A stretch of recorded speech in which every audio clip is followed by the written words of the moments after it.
И ова според мене е еден можеби од најинклузивните, најтранспарентни и вака најпартиципативни процеси кои што се случуваат и ова е ваш момент, ваша шанса да ја видите стратегијата, да искоментирате, да дадете забелешки за она што вас ви е приоритет. Затоа што и како експерти, и како представници на институции, но и како поддржувачи кои што ги имаме меѓународните организации, мисијата на ОПСЕ во Скопје, Фондот за население при Обединените нации,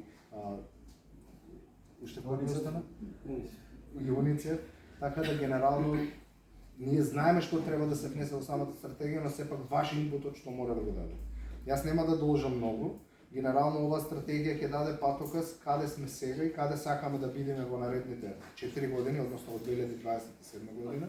И најважниот момент е натре кој ќе ги видите и самите мерки, и самото она што е внесено како инпут од страни на ваши колеги од претходни работни групи, ќе видите дека тоа е тоа што на еден начин дава јасна слика каде се младите, што сакаме да постигнеме и што може да очекуваме ние и како институција и како држава да поддржуваме такви мерки и активности, затоа што наша интенција не е само да ги задржиме младите овде, туку да отвараме нови можности, нови перспективи и да ја подобруваме комплетно таа социоекономска положба на младите.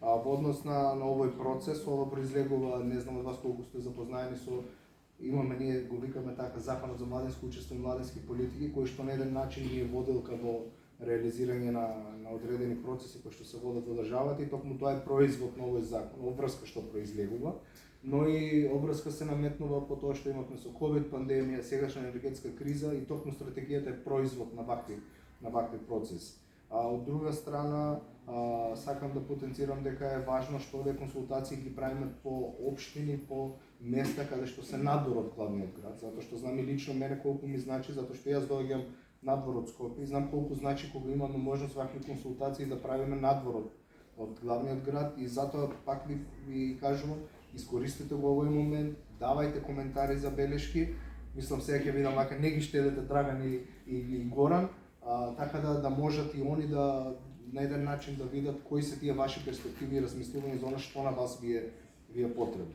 Од мене е тоа што сакам да ви го кажам вака како воведно обраќање во однос на процесот за национална стратегија за млади, може би вака изгледа кога ќе кажеме национална стратегија за млади како и претходните. Ова е трета национална стратегија за млади, но сепак ова е еден различен начин, различен модел на изработка на оваа стратегија за разлика од претходните, но сепак останува главната обврска посебно на институциите и државата да обезбеди што поголем број на условно кажано на пари за да може да се реализираат одредени мерки, но и овде секако клучна улога играат и локалните авторитети, граѓанските организации, формите на младинско организирање и затоа токму тоа се прави на еден начин каде што сите се вклучени во изработка на овој процес.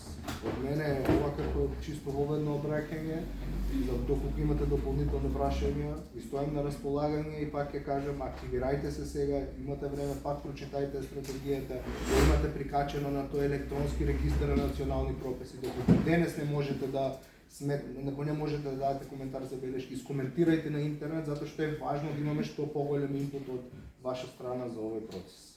Фала. Фала ти, Ѓорѓе. Горан?